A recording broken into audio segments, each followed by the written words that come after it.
But what was key about that was that the message on it, the agriculture must be made fashionable. It's key for any development.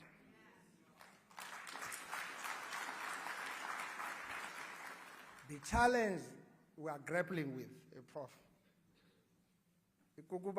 the Eastern Cape in its entirety, umhlaba wayo, 86% umhlaba wayo is an arable land. But we are only utilizing 6% in tilling the land and producing for our country. We have got all the articles going all around, poverty levels. We know we've been here for more than 200 years. We grew up in that extreme poverty, as you are saying, Prof. We grew up in that environment, all of us. But it can't be right. No one must be condemned into that. So how do you turn around this situation with this kind of limited resources, all other things being equal? How do you turn around this situation? But the private sector is there. What I've realized about Eastern Cape is that we've been leading government moving forward without engaging private sector to move along with us. That's why we have got first Mercedes-Benz here, 65 years, Volkswagen down there, 75 years. Uti, Wilfred Poth, the chairman of Mercedes, we have been growing a global competitive. Uti is the most competitive. It used to be the top globally. This plant is an East Lander. That's why it's the class, the W206. But now they are conceptualizing the new product, which must replace the C-class. Are we going to be ready for that? If Sekhuqinya to come up with laws, legislations that understand that EVs are inevitable. Yes, of course, they said, Ninani Eastern Cape, you are ahead of the curve when we engage. We've got to. We don't have a choice. We can't collapse what is working in our province. But maybe that minister will be announcing those in February in the budget speech. Because the world is in tentacles. They are worried. They don't know why South Africa is not coming on board. Countries are moving. Egypt in the Prof. We've spoken about 4 or 5 years ago about the smart city. The Egypt is smart cities. When I interacted with the project leaders, they say to me, this company that is facilitating this development was actually formed in 2016. 2016. Big. They are moving Cairo into a new Cairo. They call it admin capital. Moving the entire government. Built it from the open land, scratch. Government had only land belonging to soldiers. They said, hey, business, wherever you are, come here. This is where they told me that, don't you know that every phrase is made in China, including the phrase, I love you, is made in China?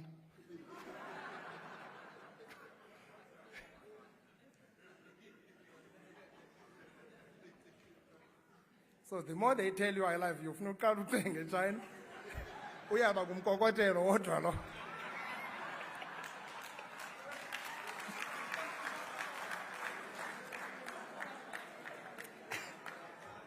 Hayi antedlondo. Kuba dinifuna nihle lapha namhlanje Prof nangomso. Ngomgqibelo sinomcimbi omkhulu kakhulu apha wamahashi. Okuthiwa iBerlin November apha. Yo. Umuntu oze apha engazanga nehusband yakhe okanye ispouse sakhe. Ndicela usifonele sikulandele kuba phaya emahashi nokunzima kakhulu.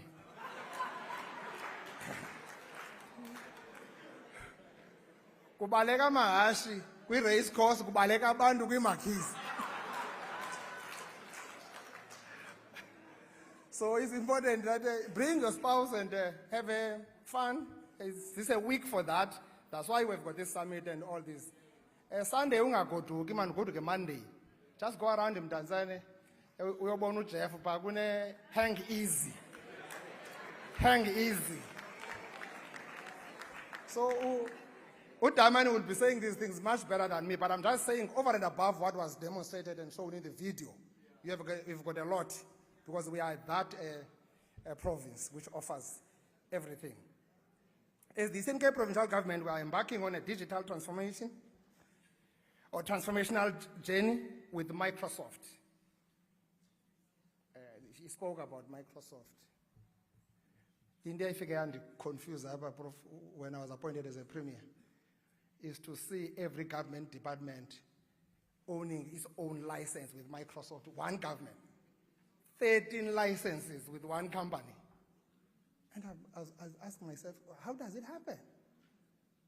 Because Microsoft must work with us as government. This government must march together. And indeed, they brought a lot of innovation on that, and that has gone. That is happening nicely. This is to ensure that we are more responsive in meeting the expectations of constituents who are accustomed to services being securely delivered through the multiple channels such as the banking sector. We are also embracing cloud computing as it was presented here earlier on. The DPSA has issued two important directives that apply to us. They are the Directive of Determination of Cloud Usage and the Directive of Public Service Information Security. Cloud computing is a game changer. It offers agility, flexibility, and low cost of ownership to help government be responsible in providing services. We are only about services. That's why those who are employed in government, Doc, must understand this. You are called a civil servant. We don't call you with your career. We don't have careers in government. We have civil servants. You are there to serve. That's why we call you that you are earning a salary. It simply says, sebenza ubhatalwa. So ubhatalwa ungekasebenzi. It's convenience loba sithi xa uku-appoint as a director sikunike leto uhambe uyothatha imoto entsha because you are appointed as a director. Because sifuna uimprove lo service. Government people must know that. That's why we cannot take 17 years running around like a headless chicken. The first year should have told us,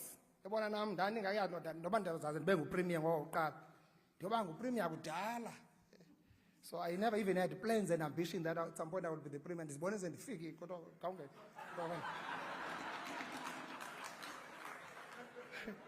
So now I must prove myself that I'm here.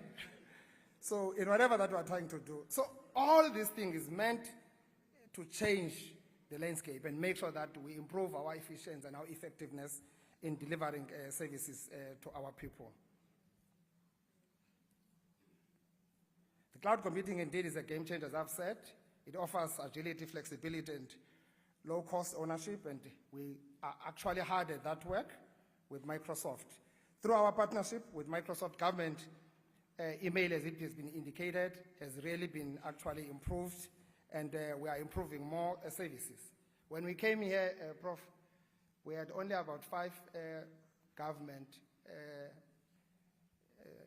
we had about 5 PFMA clean audits. I think it was only about 2 governments and 3 entities when we were coming in 2019. Now we've got 15 clean audits. 15. 7 government departments, legislature, 7 entities, public entities that are in the province. 15. And we're saying we want clean audit. Before people talk about these trust deficit stories, work on what you have first. Prove that you can be responsible for what you are given. Then you will earn that respect. You are not going to demand it. You are not going to knock at people's doors and say, hey, through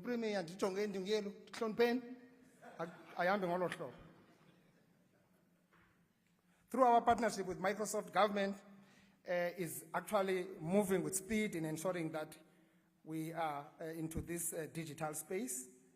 And our partnership with Microsoft also extends to the crucial aspects of digital skills development. Microsoft is committed to roll out skills development programs in collaboration with ECDC, which will be implemented in the new year. This program includes training of 2,500 teachers on M365 and 600 learners on Minecraft, digital literacy, training of 60 women and youth in the Chris Hani district, donation of computer labs in schools in the Eastern Cape, and digital engineering and finance skills graduate development program. 1994, Eastern Cape was below 50% on metric outcomes. 1994. This year, we're at 77%. And we said we are at the league of 80%. We cannot be there. We are from being number last. We can never go back there. And I can tell you, Prof, with the work that we have done, because this is not a fluke, it responds to our plans that we have put in place. And we're following those plans. We'll be actually getting that 80% come January in the Eastern Cape. With much more improved quality on math. We have been excelling anyway on mathematics and physical science and accounting. The belt that is strong here is the most poorest belt in this province. I'm still trying to figure out, probably the research will help me at some point. Is the Wild Coast belt. Gombezana, Lusikisiki, Flagstaff, Ntabangulu, Port St. John's, and all that. This is where you get most quality on mathematics. We're excited about the future of digital transformation in our province. My appeal to ICT industry stakeholders is that we must work together to strengthen cybersecurity, to protect our citizens and important data in our systems. Interpol's African Cyber Threat Assessment Report of 2022 says a total of 230 million cyber threats were detected in South Africa, out of which 219 million, or 95.21%, were email-based attacks. Even more concerning is that our country is already suffering from an alarming 100% increase in mobile banking application fraud and is experiencing, on average, 577 malware attacks every hour. We have a battle in our hands. Let us close ranks.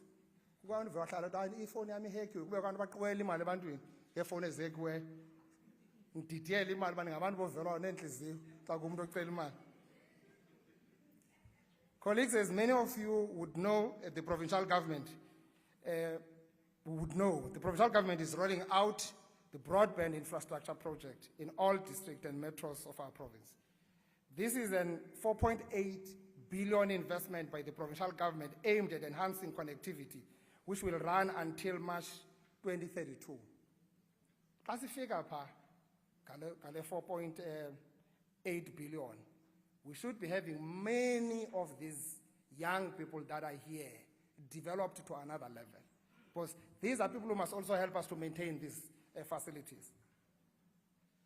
We are connected.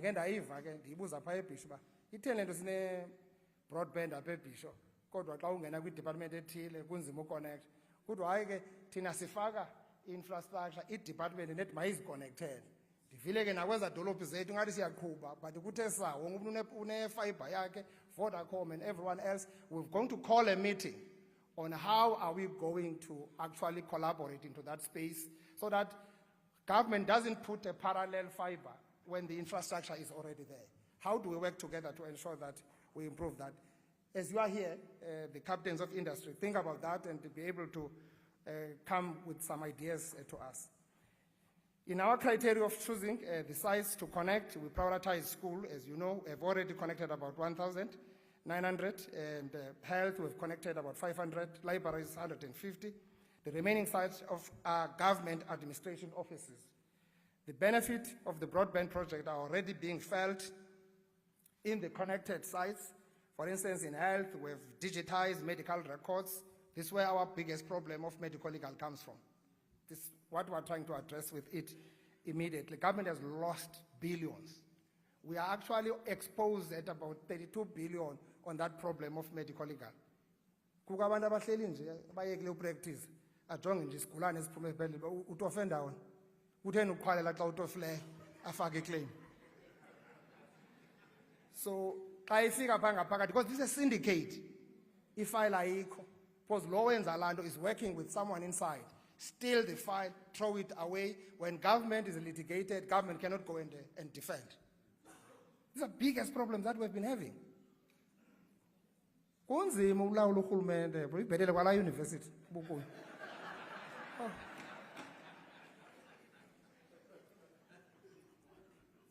In connected schools, the delivery of lessons is now on electronic platforms through learner videos and presentation.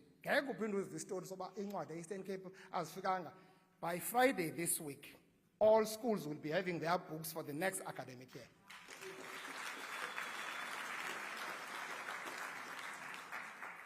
And in the Prof. Lando, and the exuted, why couldn't you look at consequence management? Who go I go? One best cousin, or cousin, or one best cousin. Where's the land of car? And everyone who's employed from DG down knows what should be done. We all understand that the difference between politicians and bureaucrats, politicians starts from specifics to general and bureaucrats starts from general to specific, but something must be done. Work must be done. That line is drawn. That's how we're going to change Eastern Cape, and we are changing it. I was happy this morning when I got a screenshot, WhatsApp from someone who was just driving in a nice experience out of King Williamstown. So it's unbelievable that I'm driving on a bridge like this, driving through these traffic cycles around King Williamstown. So, the mind is sitting here and telling baqhela ulindelwa ezikoneni unilinde kula mahlathi yabheke ezwelisha sobe uphinde umbone because ebreak uzaba kwi-interchange awuzuhamba yonke ububheke ebhisho uzawuyebhisho nangabe nasikene kwaNdabakazi the popular spot awulinde kwaNdabakazi hope umbone uzafika kwi-interchange pha kwaNdabakazi uxaka uzawuthini. That's the work that we're doing to change the province of Eastern Cape. Kubona nje abebeveza ibridge laba bungee jump yaseTsitsikamma. In the next 2 years, he will be adding 2 largest bridges, largest and longest bridge in Africa. They are being constructed as I'm talking here.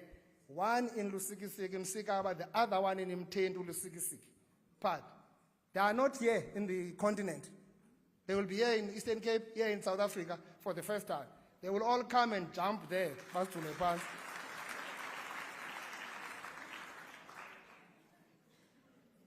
So that's kind of what they're doing. The problems of all these water issues. But you need technology in all this. Now, Minister Senzo was there on site. And I asked, I launch on a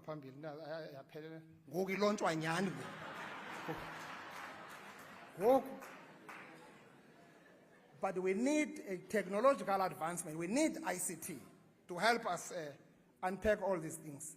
I must hasten to add that through the implementation of the broadband project, we have open opportunities for SMMEs in the ICT space. But we need tight management, tight control. When I realized that most of SMMEs, because the problem is Eastern Cape, it's a problem of people who are living dual life. There are those who live life in Johannesburg, permanent, but also they are from Eastern Cape. Every opportunity that is in Eastern Cape, iqale yazwe ngabo pha. Bafike bazoba zii-SMMEs zalapha. Bekhona ababahlela apha abalindele uba zii-SMMEs zalapha. So that's what we are trying to look at. When we realized from the first phase that, okay, a mistake happened, we said, open it up, create this, make sure that we're getting our people. Those who don't think that they will find greener pastures elsewhere, but they are patriotic enough to stay here, work with us, develop this province to a higher pedestal. The progress we are making on ICT infrastructure and connectivity in our province is also complemented by the partners in the business sector. Just recently, the To Africa cable landed in Gqeberha and will be ready for service by December 2023. The landing of this sea cable will, amongst other things, improve internet speed and strengthen the reliability of connectivity in the province. Colleagues, the issue of connectivity is not a luxury. It is a necessity to reduce the cost of doing business, and it is also a security matter in an environment where crime is rife. So we appreciate the private sector partners such as SA Connect, Vodacom, MTN and USASA, Mamlungwan. The work that you are doing in OR Tambo, the work that you are doing in Alfred Nzo, those are two poorest districts in the entire country with the biggest population we have. SA Connect is planning to connect close to 1 million unconnected households in our province over the next 36 months through a project that will be implemented by Broadband Infraco and Centec. They've already connected 500 households in rural communities of Emaklasibe and Mount Elif. In this financial year, Vodacom is also expanding their broadband coverage in the investment, as well as MTN putting more as well investment in the province to improve the connectivity for our people. The still problem that we have is this stock theft and all that. There have been a lot of young people coming with ideas. I think government must still warm up into this, of creating chip into the cars. Chips are in the cars now, but into the cows now.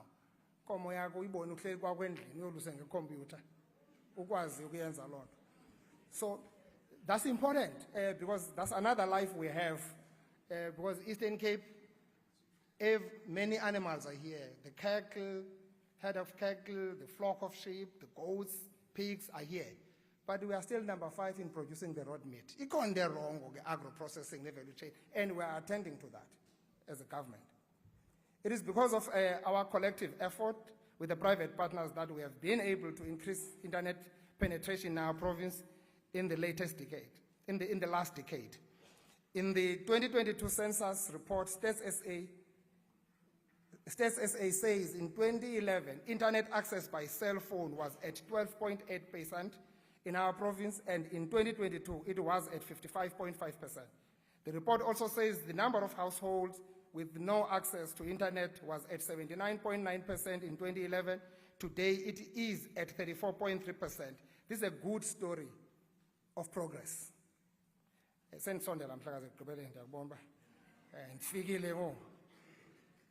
As we move forward, let us remember the technology is a means to an end, not an end in itself.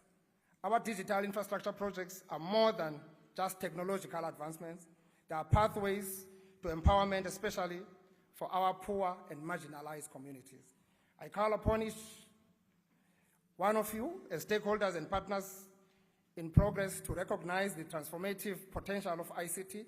We must use ICT to reach the unreached, to give a voice to the voiceless, and to ensure that no one in the Eastern Cape is left behind in the digital age.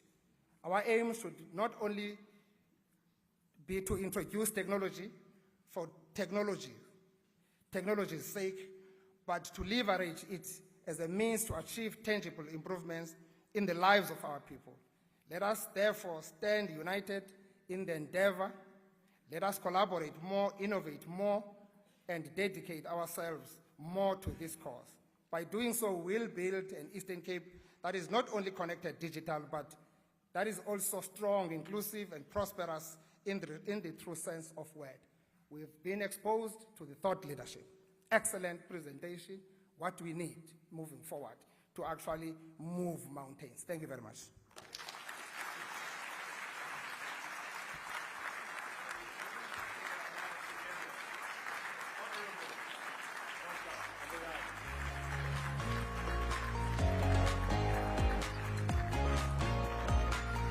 I know we can do better than that. Let's please put our hands together for our Honorable Premier, Oscar Mamoyane. All right,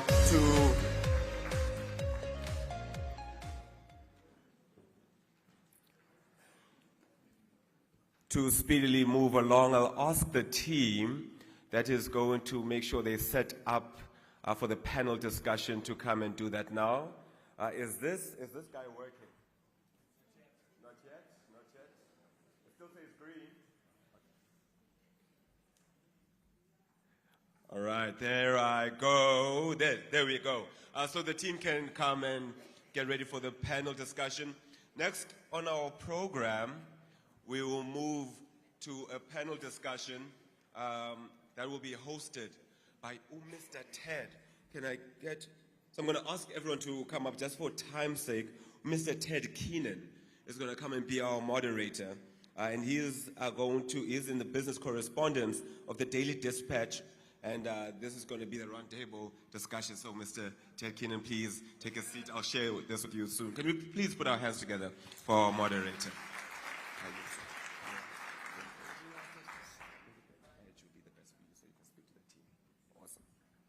And then I'm just going to call up the panelists for this conversation. The panelists are Dr. Pali Lehohla, Director of the Economic Modeling Academy. If we can put our hands together for Doctor. And then please feel free to sit anywhere on the stage. Next up, we'll call again Professor Mamkhete Pakeng from the former Vice Chancellor of the University of Cape Town, and of course, our Lifetime Achievement recipient 2023. And then next, can we please put our hands together as I call up our panelists, please?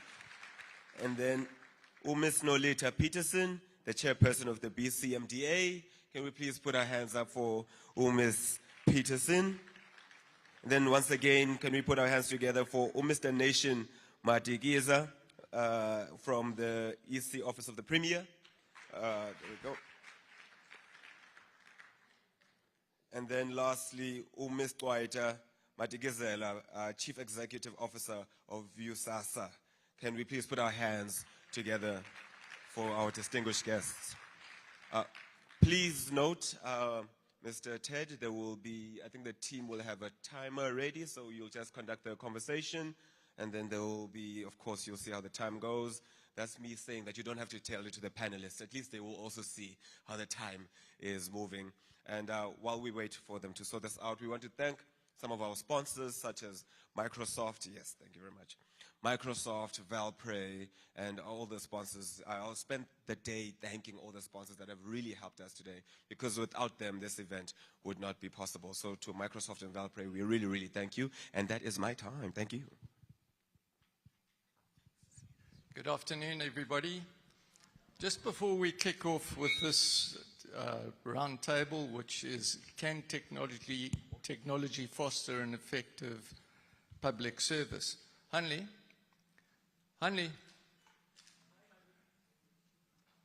I think they must have written this wrong. Can technology foster? Surely it should have been technology can foster. Okay, before we start, I would like to just mention something from an article that was compiled by the World Governance Indicators and the World Bank. To quote, "Governance and human development are indivisible. Human development cannot be sustained without good governance. Governance cannot be sound unless it sustains human development. Developing the capacity for good governance is a primary means of eradicating poverty." So, with that in mind and the eradicating poverty, let's move on to talk about, can technology foster? Should we start with you, sir? Yes, no, thank you very much.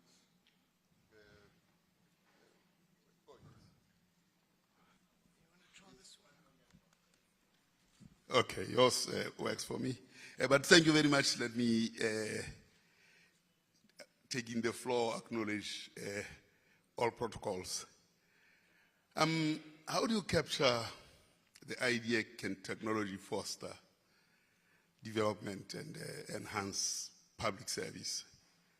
Two examples come to mind. In fact, three examples come to mind, which are both at the personal level, which are at the private sector level, and then, of course, public sector, in 3 minutes.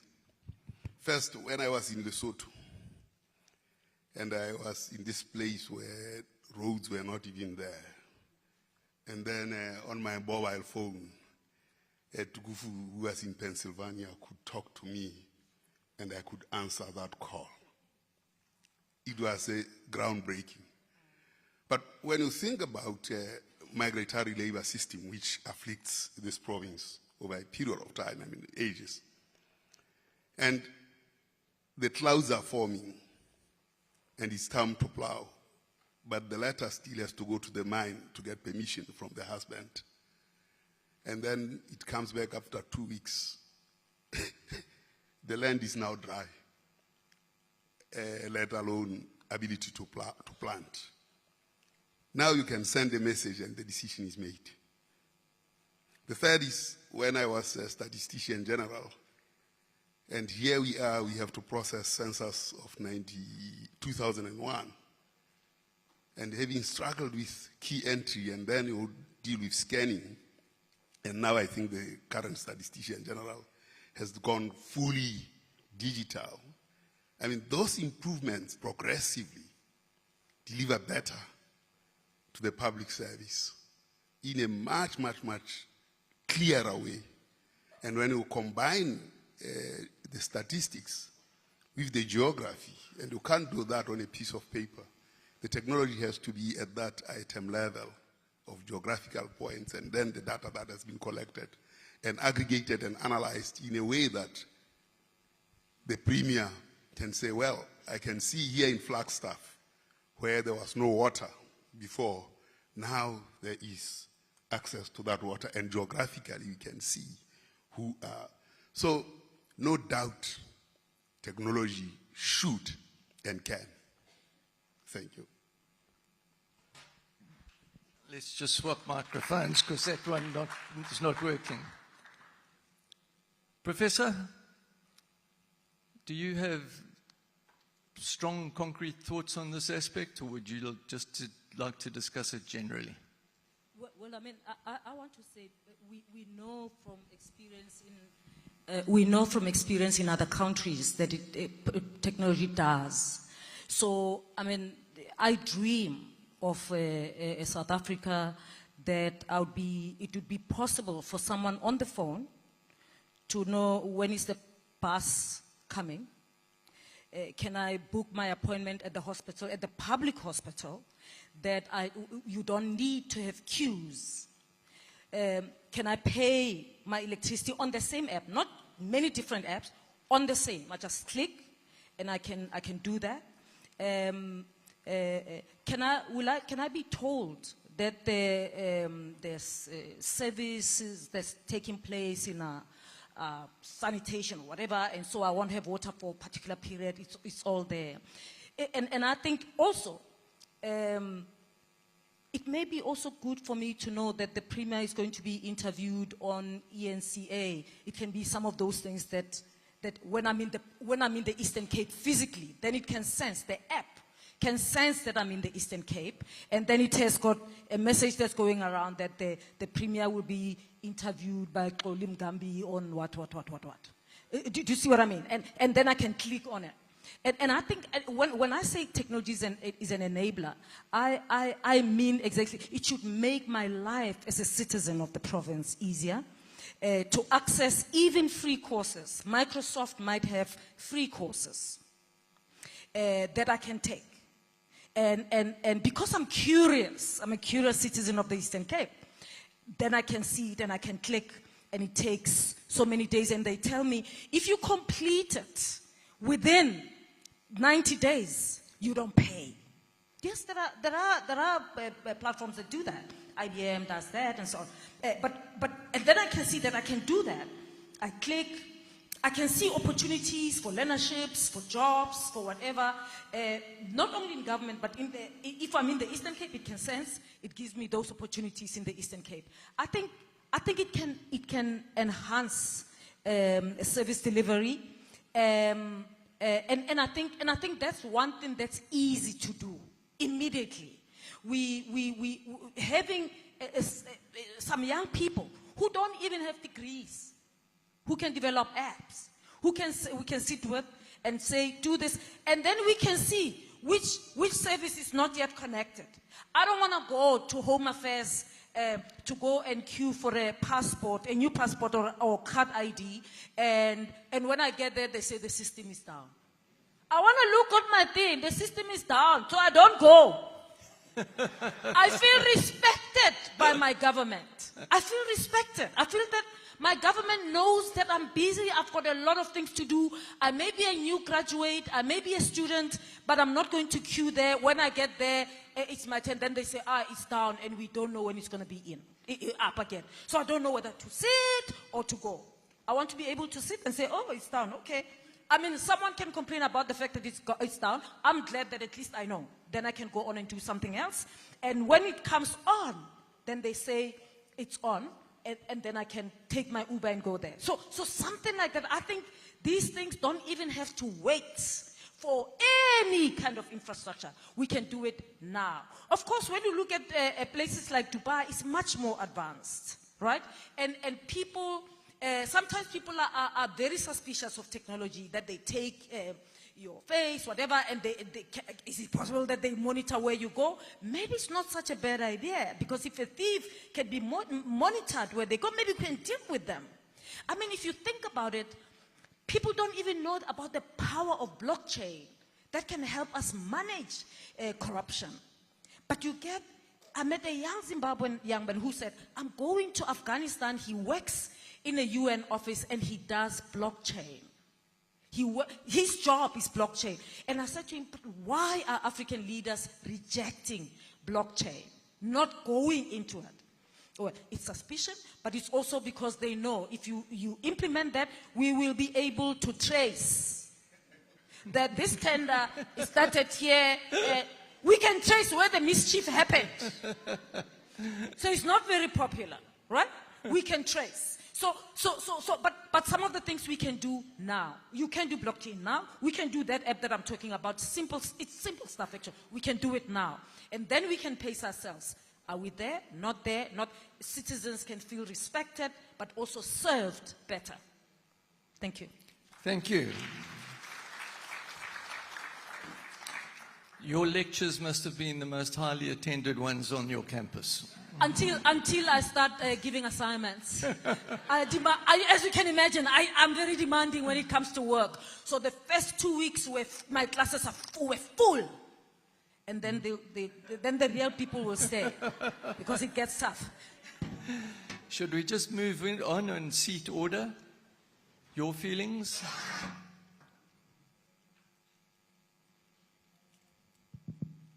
Thank you very much. Indeed, I was introduced that I'm the chair of BCMDA, but I must also say it for the meeting that I also sit on the CETA board.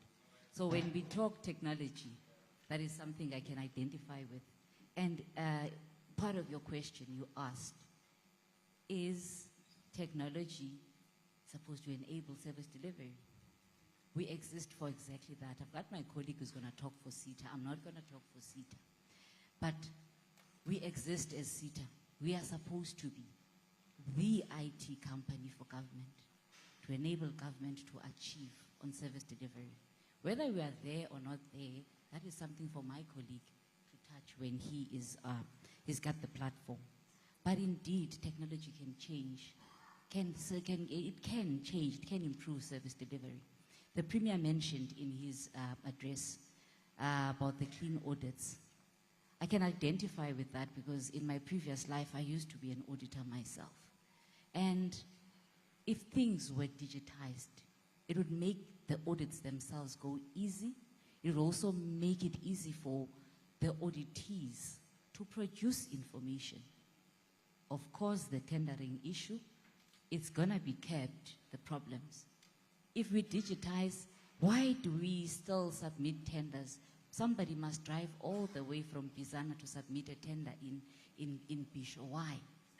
Why can they not submit digitally? It's supposed to make life easier, but no, because it's also not going to enable those that need to rig the tenders. So technology is that powerful and it's that important. About 2 months ago, we had a privilege of going to China on my CETA cap, and I was amazed when we sat at Hetao, Shenzhen, Hong Kong Science and Technology Innovation Corporation Zone. Premier, if you can sit there, you don't even need to go to the office. You can sit there on the screen, you will know exactly what's happening in your province in real time. So it's so digitized that they showed us literally that even the plan of the city, it's digitized. You put it on the screen, you see exactly where your pipes are, even underground, where your gas pipes are, where your water, sewage, etc. You see that in real time. If there's a leak somewhere, you can see it actually in real time because there's cameras everywhere on the streets. You can actually literally see. Then how does that also help in terms of curbing crime? It helps because people know there are eyes everywhere. So I believe technology definitely will foster service delivery. And part of that, and part of what they showed us, Premier, is that you can actually get a report to see how long it took for a query to be resolved. If somebody has reported a leak, you can be able to get that report that so-and-so reported this leak at this time, and only it took 2 days for the next person to attend to it. It took another 3 days, but you know on average that task is supposed to take you maybe a day or less than a day to complete. Then you can easily monitor and evaluate, and you can see who is sleeping on the job. So technology can do a lot for service delivery. As I had said, Prof has touched on something I thought I wanted to touch on, the issue of home affairs. I'm not going to talk about it because we're affected as CETA. When the system is down, we know we're not going to sleep because we need to answer. But digitization, my ID, it's still sitting at Home Affairs. I did it last year in January. I got a notification later that it arrived. But I don't have time to go and queue up there for the whole day because it took me the whole day to queue the first time to go and do it. I'm not going to have time to go and queue. I'm still using my green book. Why is it not being dispatched to my house so that I pay for the extra service? Why? It doesn't happen. So indeed, technology does make life easier, does make service delivery easy. It does make monitoring and evaluation easy. It does make consequence management easy. Just on the last one, a typical example where an organization is refusing to embrace technology, and on the other hand, the Premier wants a clean audit. They do things outside the system. They don't want to embrace technology. What happens when the person leaves because they're doing things themselves manually in their corner? What happens when they leave? The organization collapses. Had things been digitized, when a person leaves, the organization will still be intact. So I do believe we have to change. There needs to be a revolution. We need to understand that technology is not here to take jobs. It's going to change the way that jobs are done. It's going to create new jobs. It's not necessarily going to make people jobless completely. Thank you so much. Thank you for that. Moving on.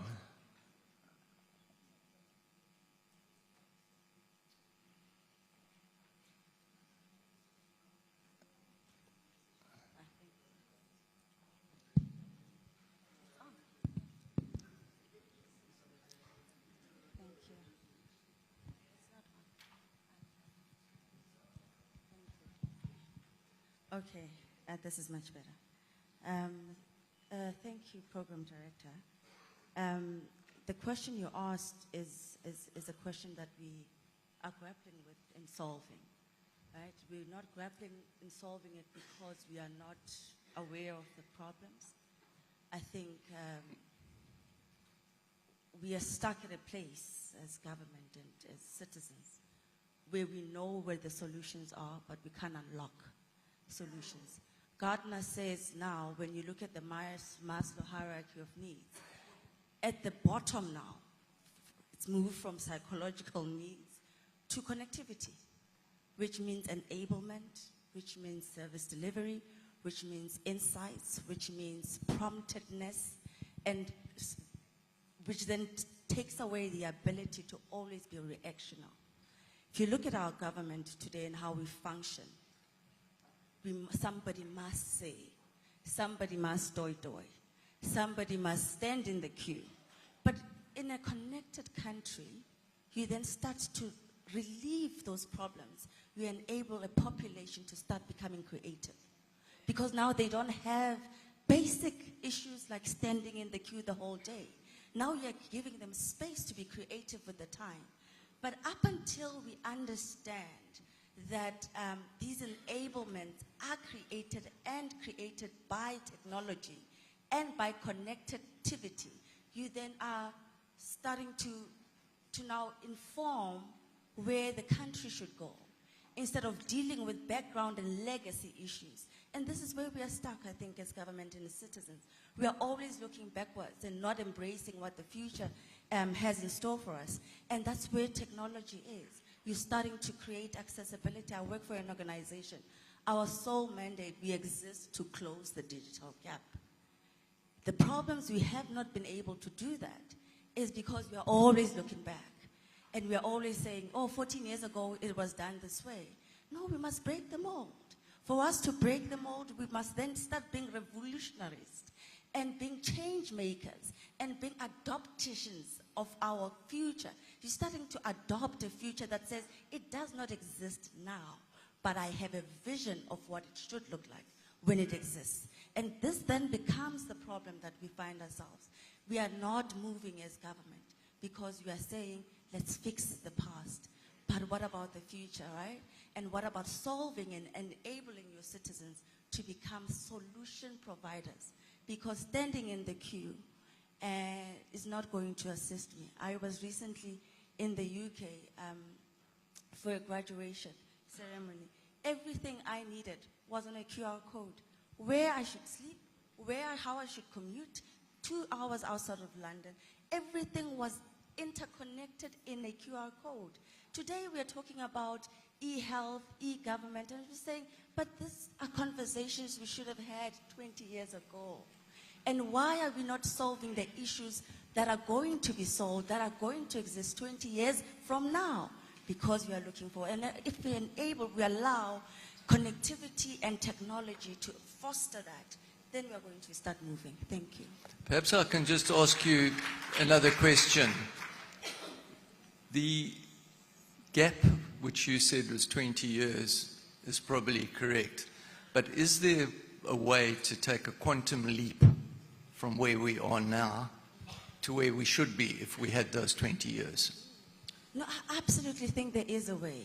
If you look at just the digital connectivity, if you look at the Ministry of Communications and Digital Services, if the efforts that we are all as entities exist to do and achieve, if we collaborate seamlessly and stop the bureaucracy that says, no, but my mandate does not support this mandate, we then channel all our efforts towards deliberate, intentional activities that then close the digital divide. That's the only way we're going to do it. If I'm sitting and saying, I'm a fund, I'm sitting back and I'm not enabling an environment that collaborates, identifies, preempts, because that is another big problem. We are not preemptive enough as a country and as government entities. So if we are allowing ourselves to collaborate, preempt, have collected efforts, decisive efforts, then we're starting to move and close that digital divide.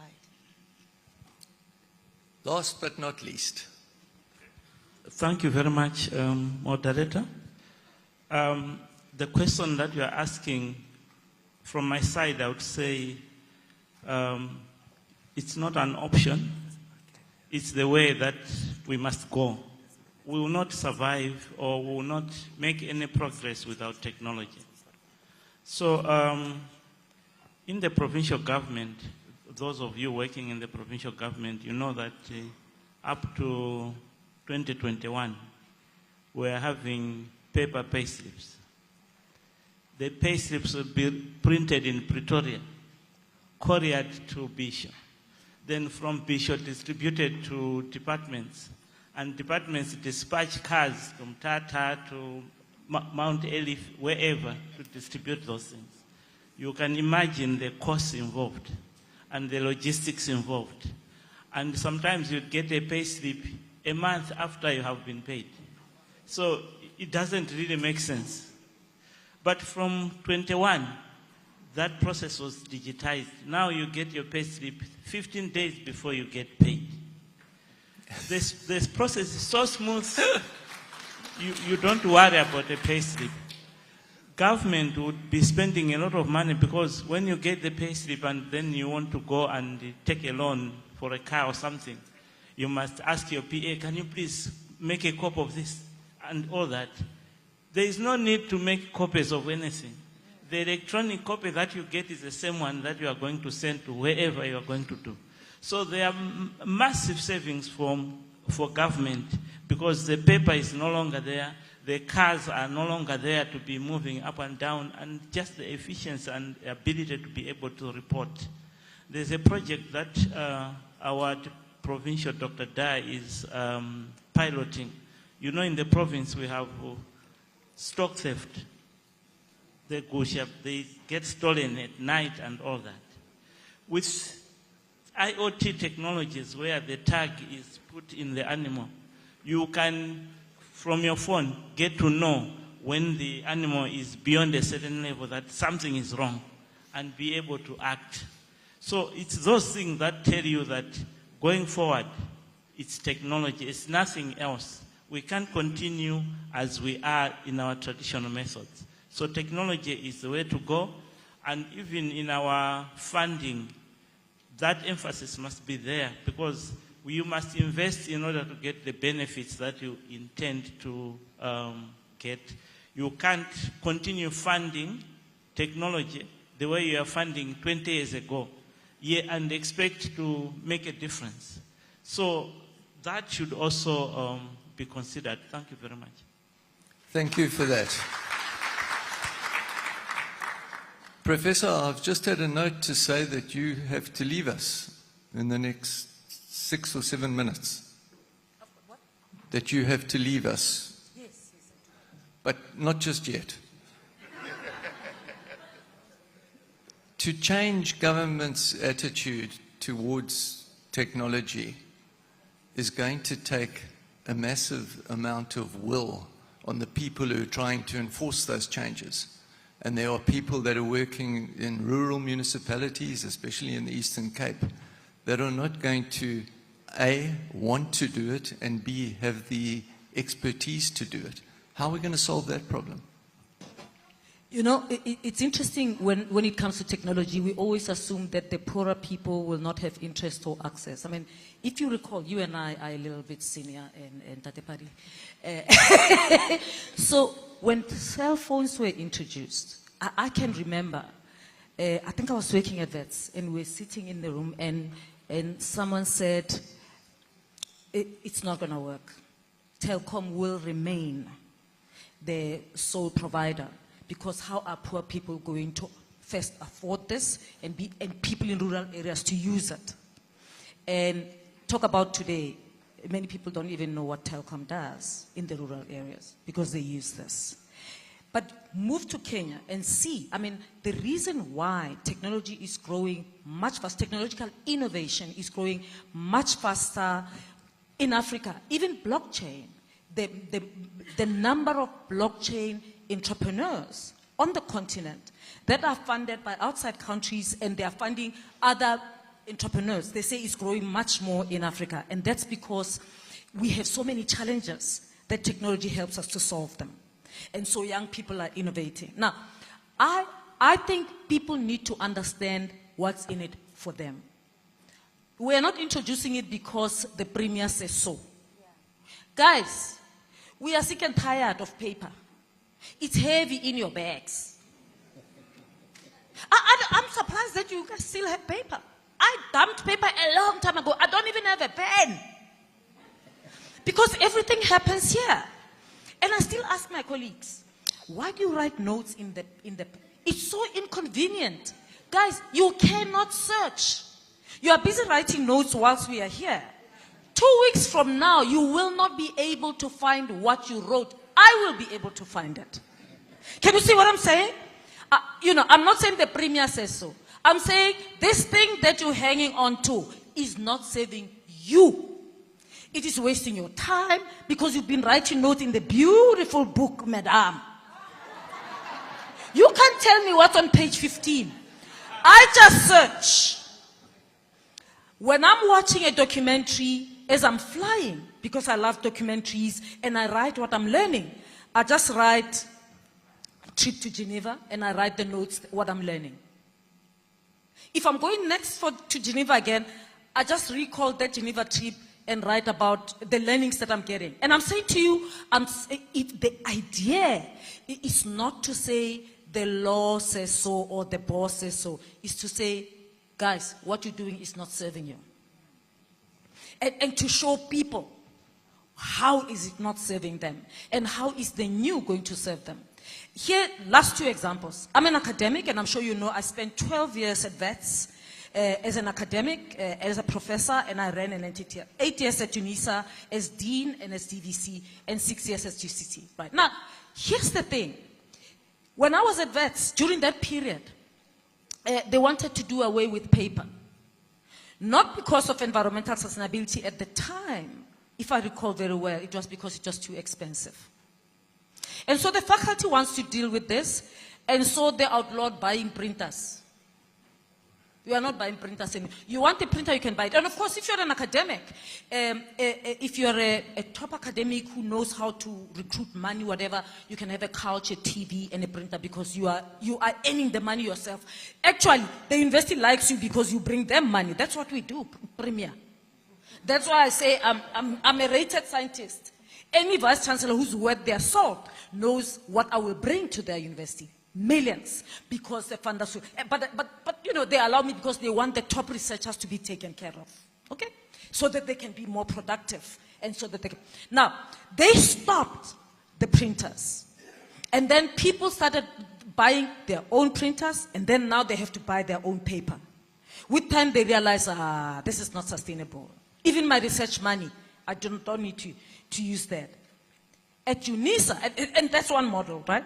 At UNISA, I was there. I remember that the project was led by the Pro-Vice Chancellor, Professor Bajnath, may he so rest in peace. And he said he approached it from the environmental sustainability side. And he started, in his office, there was someone who was calculating our carbon footprint. The lights, the flying, before it became fashionable. And he was talking about environmental sustainability, and he was saying, how much are you contributing to destroying the world? And how are we going to do this? And he said, I'm giving you 3 months, paperless meetings. That was in 2011, 2012. Paperless meetings. People complained, people will always complain. Me, I can't read on the screen, my eyes, what? He said, well, see what you can do. Paperless, no photocopier, no whatever, paperless. You want a computer, we are issuing laptops. They're going to be stolen, whatever. Ultimately, everybody's got it. Who's stealing who's? Because everybody's got it. It's now normalized. You've got it, right? And then we said, that's how I lost paper. I realized paper is not saving me. We run meetings on here. And then, of course, it calls for more technology. Because then you say, but the meeting documents are too big. You can't just send them by email. Because then email can't deliver them. The file is too big. So what do? Then they introduce Dropbox. You know, this thing. And then with time. So now people get to, there's someone called Dropbox. Can you see what I'm saying? So it's the strategy, and this is about thoughtful leadership. The strategy to introduce this. We should feel uncomfortable. I got to UCT, and I said, wow, I cannot believe there's so much paper in this meeting. Seriously. Of course they think I'm arrogant. I'm like, so much paper, you guys are killing trees. We do top environmental sustainability research, but we don't live it. I said to them, when it comes to sustainability research, we are the top, but we don't leave it. Senate, the documents are this big. I said, come on. When I left, no meetings are sent by paper. People started complaining. I said, oh, the special cases, deal with the special cases, those of us who are moving to the future. Remember, my vision was, the world is changing. Are you? And so then people, you get the few people who say, me, I want the paper. This new professor, the bloody narcissist who thinks she knows everything, I'm not doing that. With time, they move on because they realize, actually, it makes it so much better. When I'm flying as a professor, I don't need to carry those big papers and prepare for Senate. That's starting when I get there. I can just open my laptop, get the documents, I'm working. And so, can you mark the same way? Can you allow students who have bad handwriting that it can be read to write the exam? One of my sons is like that. The professors can't read his signature. Of course, I've got sick children, ADHD, whatever, right? There's always a downside to being smart. And so, big downside. So he has to type. And then we've got to allow them, right? How do you make sure that it's all secure? So we have to say what's in it for you. And there'll be people who we will have to drag screaming and kicking, and they will call you as a leader all sorts of names, but you're not leading so that they like you. You're here to serve. They will thank you later. It's okay if they don't get it now. And they say you're a bully, you're a narcissist. It's fine. One day, they're going to say, she was here. And we lost paper, and we moved on, and so on. ChatGPT, I said to the academics, I don't want policy on ChatGPT. ChatGPT is here. The problem is not ChatGPT. It's about how you think about why you teach. Why are you teaching? And so why are you assessing? Why is it that the questions that you think that I'm going to copy on ChatGPT?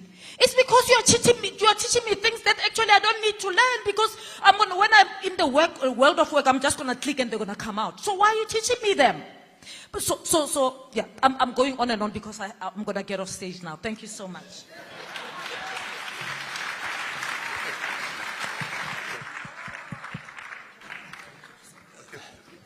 Just while I help you off the stage.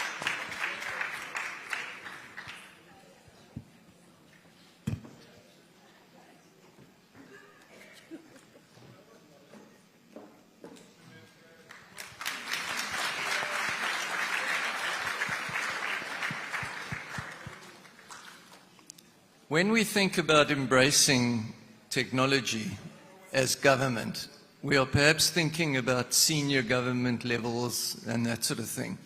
But what about the people that are working in municipalities, which are also government?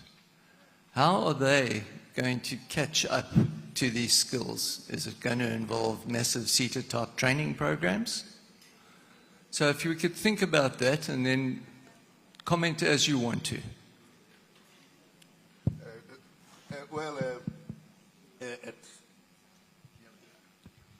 At State SA, one of the things that I had to do when I got there with my boss, Mark Oken, my assignment was to bring the 11 administrations together. And that had to be done through the census of 96. I got there in 95. And the first thing that I had was a mobile phone. I said, oh my God, this thing is a Roger. You know, it is a Roger because, over is used by security guards. It's a sophisticated Roger. So immediately I said, the drivers and the security must have these things. The organization went up in arms, saying, no, it can't be. I said, by the way, this thing is that thing that is used by people who are either drivers or security people. You who are in office, yes, you are advantaged, you can have it. But that started the revolution in technology. And we actually excelled in the use of technology. One of the things that are there, certainly, there are blind spots. And one of those was when the cell phone was very available to almost everybody. We thought that because people have cell phones, they have adopted technology. When we pay, we can pay them from the bank. They can operate an ATM. When you don't assess the reality of the environment, you can go horribly wrong. We recruited people who were matriculants,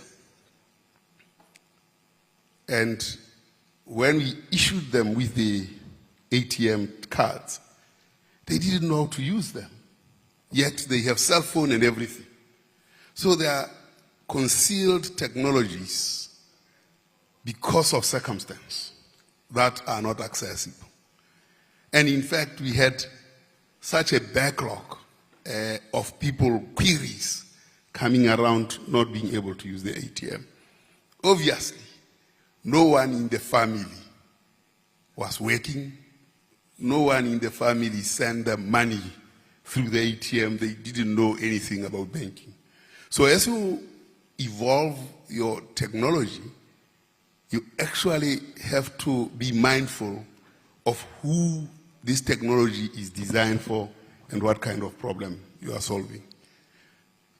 It happens throughout in the evolution of technology. So, because people were not working and there are no members of the family that make transactions with them, even though they are actually good with cell phones, they couldn't operate an equivalent, which is an ATM.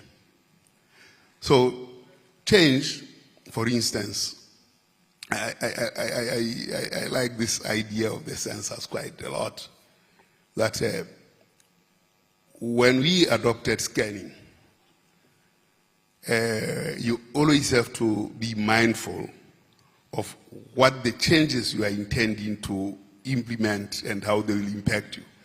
One of the biggest problems is not realizing that scale can actually sink you. So you have a small scale thing when you try to pilot and you see that, okay, I have 1 million questionnaires here, instruments, I can scan them and the answers are okay, and then you can actually digitize. Goodness me, when you have 150,000 people out in field using different quality of pencils and the data comes back, you can have a big headache. I had a big headache. We had spent 930 million rands. 930 million rands in a budget of 1 billion, and there was no data coming out. We were left with 70 million to finish the work.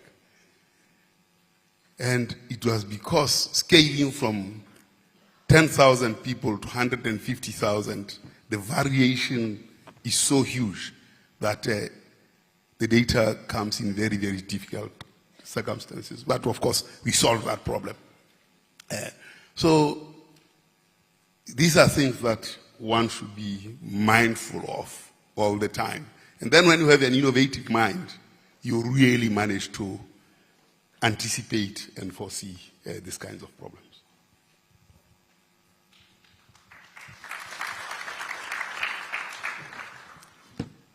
Any other comments about the need to develop the skills of people if we're going to go that route? Absolutely. And on this one, I'll speak about myself. Number one, before I speak about what other people need to do, I'll speak about myself. I identified my own challenges in terms of ICT. I'm just a mere accountant, but I'm in an ICT environment, and people are talking SOC, they are talking blockchain in meetings, and I think to myself, I'm found wanting here. There's something I need to do to empower myself. Then I say to my colleague will know, I always say, speak in a language that I will understand.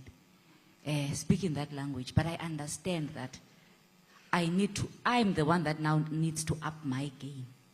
And I said to the board chair, I've got some of my limitations when it comes to understanding ICT in depth. I didn't go to school for that. But because I'm in such an environment, I need to understand it.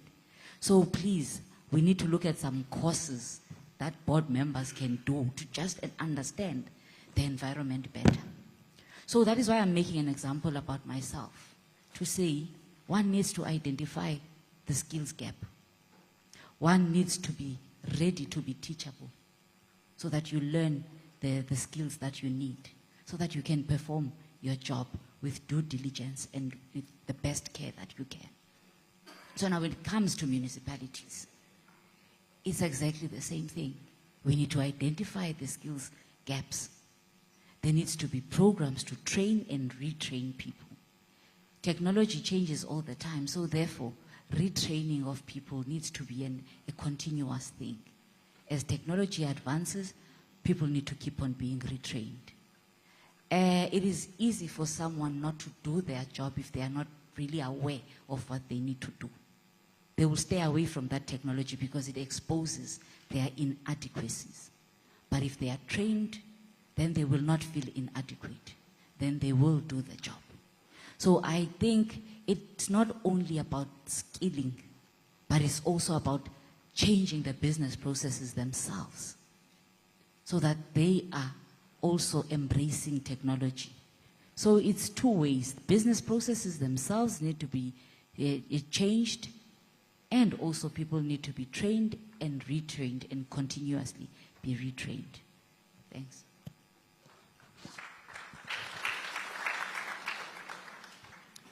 If I can just go back to the quote that I used at the start of this. The government and human development are indivisible. Human development cannot be sustained without good governance. Governance cannot be sound unless it sustains human development. Developing the capacity for good governance is a primary means of eradicating poverty. If poverty becomes the focus, then all government departments in that must work at exactly the same way. That, again, would need a massive training budget. Is it something that is possible?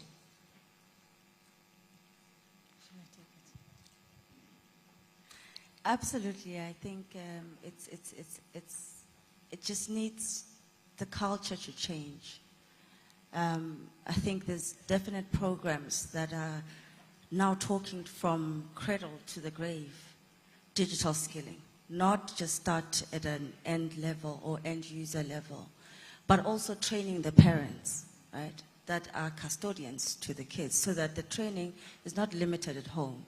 It then cascades up, cascades to the community, cascades to how efficient government does work. So absolutely, I think there is capability, there's need.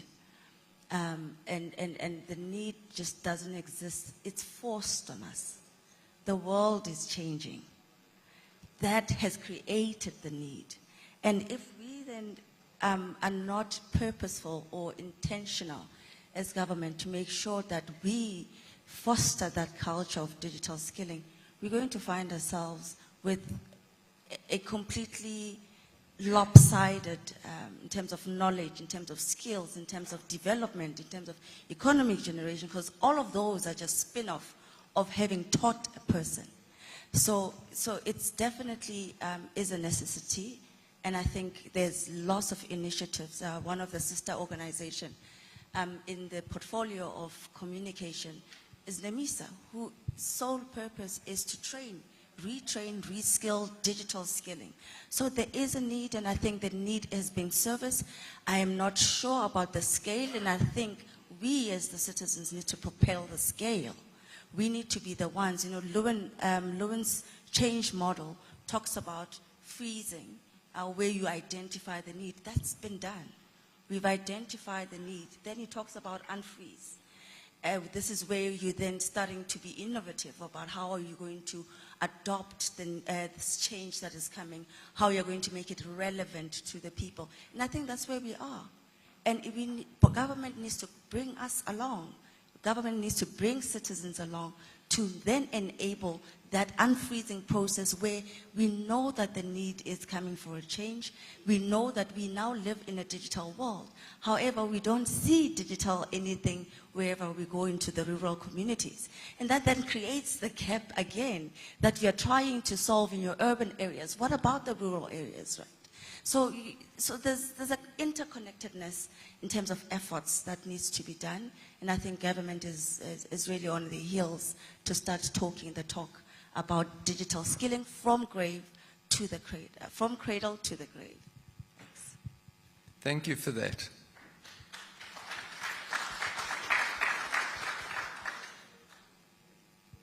Okay, thank you very much. The Prof asked the question that is there a culture where people are eating and the children are starving? So I think in our planning, we must make sure that we don't have such a thing that others are eating while others are starving. So the Premier mentioned about the broadband project, where the province is connecting 2,700 sites through high-speed broadband connectivity. Initially, this project is to connect government sites, offices, schools, hospitals, libraries, right? But we are saying, okay, if a connection point is at a particular site, the government officials use it. But this point has got so much high-speed capacity that the 20 government officials, they are only using maybe 10%. Why can't we use, for example, Wi-Fi hotspots around that point so that the communities around that area can be given access to internet and all other sites? And by giving them the access, obviously, we're empowering them, and you can say, go and look for these free online training courses. In terms of the cost, the major cost was to bring the connection to that site. The extra cost to bring a Wi-Fi hotspot to the site is very minimal compared to what has been done.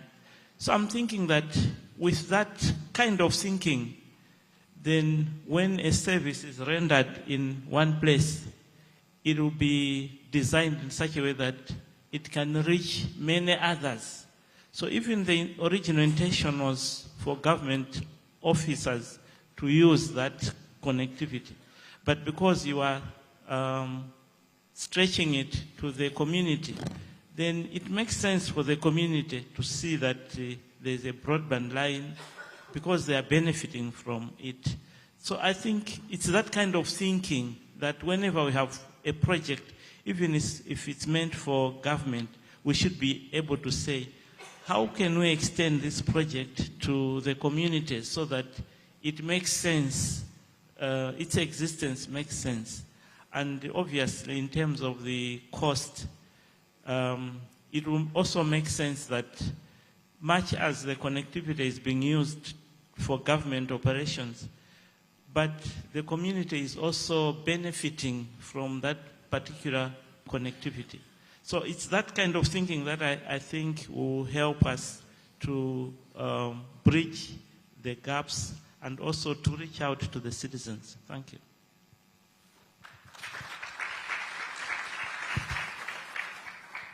We're heading towards the end. Perhaps you could just have a couple of seconds thought and then answer the question, what would the first step be for government to foster technology for the benefit of the people on the ground? You know, I had an interview with Chief Mabi of Mabi Scroll next to Sun City. And it was about a pipeline that would go to Sun City, delivering water there. So the discussion took the route of, if the pipeline has to go to Sun City, then the pipeline must start from Sun City backwards to the source. Because when it starts from Sun City backwards to the source, then everybody along the line will be able to benefit. And participation will be available for everyone along the line. It's like a road. If you construct a road from the main road, instead from the last point of delivery, you are less likely to see participation because each one who gets delivery will drop off from the commitment. So if government has to improve its services, then it must start from the last mile, backwards to the source. Then that way, you will secure inclusivity and you will mobilize society to ensuring that they are participating. But unfortunately, our designs start from the urban, and where the money dries up, it's dried up, and the rural always suffer. So start with the end and move towards the beginning. Then you will achieve true inclusivity.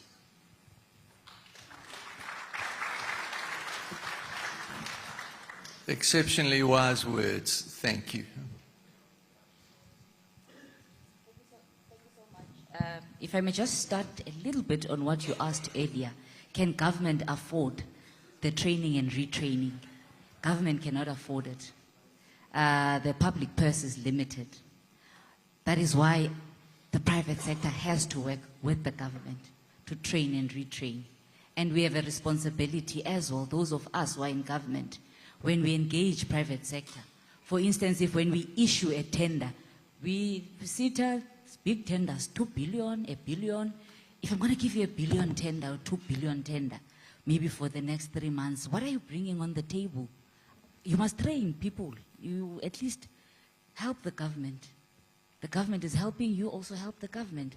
If you're going to have a work for 5 years, in the process, you must be training my people to use your system.